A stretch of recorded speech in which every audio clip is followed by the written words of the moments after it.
Video ini aku jelasin ke kamu, aset-aset apa aja yang aku sendiri ada beli di tengah perang dagang antara Amerika dan juga Cina. Pertama itu adalah saya menerapkan strategi defensif. Jadi tujuan aset-aset ini yang saya jelasin itu lebih untuk mempertahankan kekayaan, tapi bukan untuk memaksimalkan return dulu ya. Pertama itu adalah saya dalam valuta asing, yaitu adalah USD dan juga SGD. Dan kalau kamu tahu ya, saat ketidakpastian global meningkat, itu investor dunia rata-rata itu mencari perlindungan di aset paling kuat, yaitu dalam mata uang USD. USD menguat itu bukan karena tanpa alasan juga. USD ini biasa disebut sebagai mata uang cadangan dunia, simbol kekuatan ekonomi dan juga stabilitas. Dan SGD juga menjadi pilihan yang sangat aman di Asia ini ya. Jadi kalau rata-rata yang kamu kenal tuh orang-orang kaya, biasanya tuh kalau aku kenal, mereka pasti pilih simpan antara USD ataupun SGD kebanyakan. Dan kalau kamu tarik 10 tahun ke panjang, rata-rata USD dan SGD itu menguat 2-3% lebih dibanding rupiah.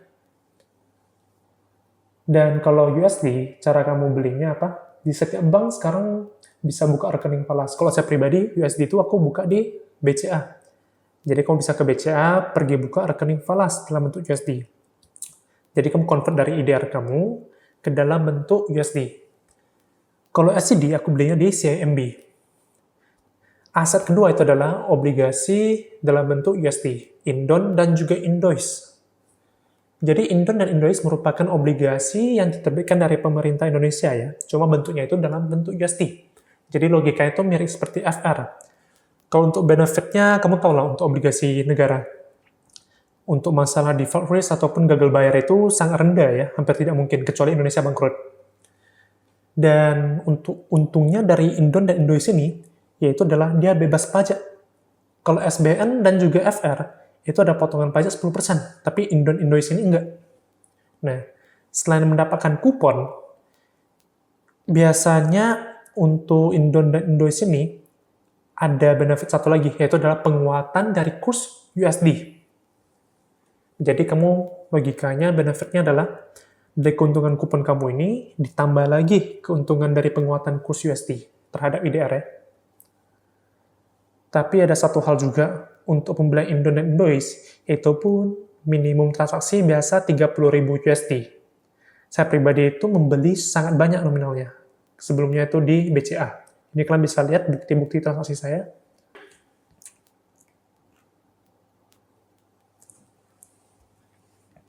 Untuk membeli obligasi ini, yang perlu kamu pedulin itu biasa adalah di bagian yield to maturity-nya. Nah, saya beli kemarin Indois 34 Neo ini, itu ketika lagi banyak dana asing institusi itu mereka melepas obligasi itu, sehingga saya membeli dari harga yang lumayan terdiskon, sehingga mendapat keuntungan yang lumayan besar juga. Nah, adalah strategi untuk memaksimalkan return atau cuan ya. Yang mau ku jelasin adalah fokus di saham Indonesia. Kalau benefit kamu investasi saham di Indonesia, itu pertama pajak dalam capital gain-nya itu kecil banget. Dan juga untuk dividen, itu kalau kamu direinvestasi kembali dalam instrumen keuangan lainnya, itu bebas pajak. Tapi minimal 3 tahun ya.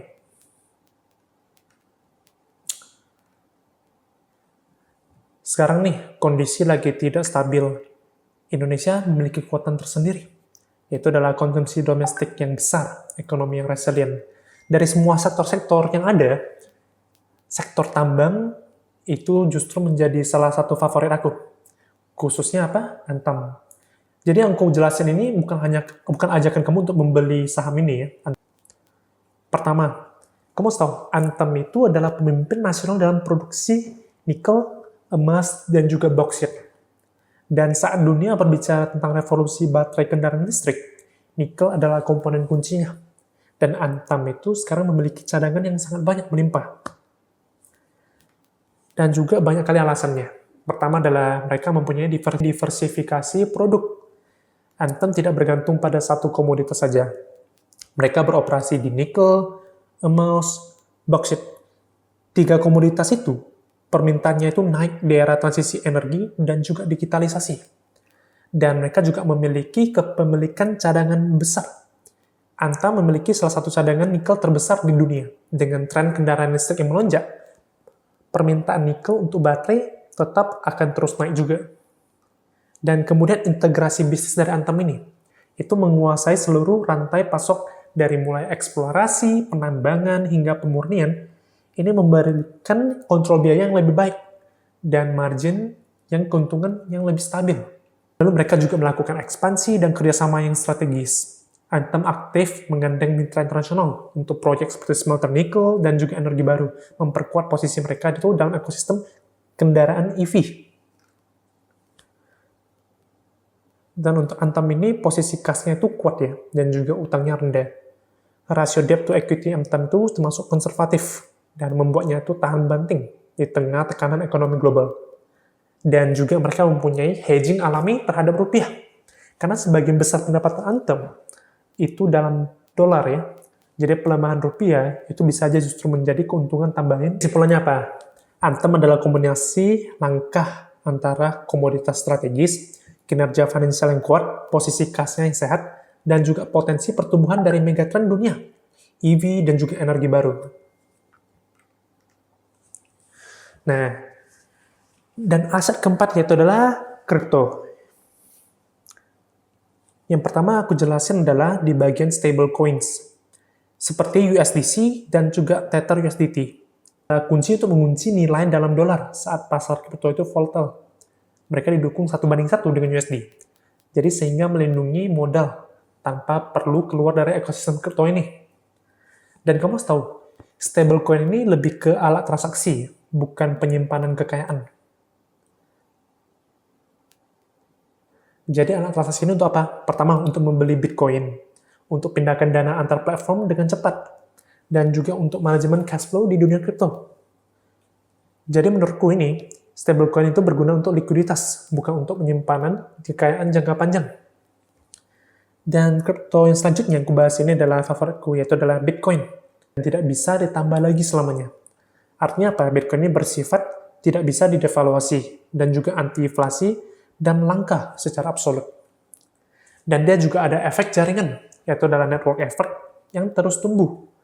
Setiap tahun akan semakin banyak institusi besar, negara-negara, dan juga individu yang kaya yang akan membeli dan juga menahan Bitcoin. Dan semakin banyak pengguna, dan semakin kuat juga nilainya ini dalam efek eksponensial.